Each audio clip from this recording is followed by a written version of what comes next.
ትንቢተ ኤርምያስ ምዕራፍ 1 ላይ ስታነቡ ከእናት ማኅፀን ሳትወጣ መርጬሃለሁ የሚል ቃልም ታውቃላችሁ። ቅዱስ ዳዊትም ደግሞ ኃጢአተኞች ከማኅፀን ሳሉ ተለዩ ብሎ ደግሞ ይነገራል። ታዲያ እንደዛ ከሆነ እግዚአብሔር በኃጢአተኞች ላይ ቀድሞ አልወሰነም? ለበጎዎችስ ቀድሞ አልወሰነላቸውም ቢባል አልወሰነም። ታዲያ እሱ ምን ይባላል? የእግዚአብሔር ቅድመ እውቀት ይባላል።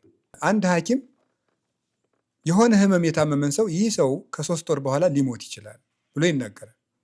ይሙት ብሎ እየወሰነበት አይደለም።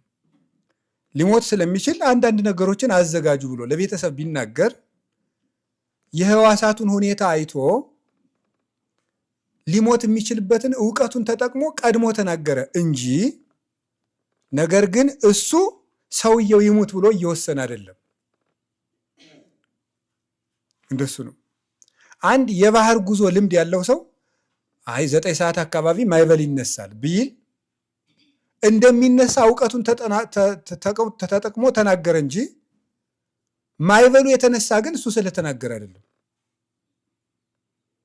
እንደሚነሳ እውቀቱን ተጠቅሞ ተናገረ እንጂ እሱ ስለተናገረ ግን ማዕበሉ አልተነሳም። ወይም እሱ ማዕበሉ እንዲነሳ አልወሰነም፣ እንደሚነሳ አውቆ ተናገረ እንጂ።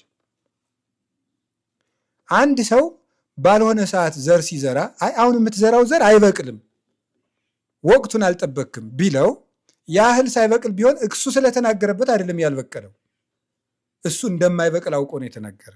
ስለዚህ የሆነውን እግዚአብሔር ቀድሞ የሚሆነውን ነገር ነው እንጂ የተናገረ፣ እግዚአብሔር ግን በማንም ላይ አልወሰነም፣ ማንም አልተወሰነበትም። ሰው ሁሉ የራሱን ምርጫ ነው የሚኖረው።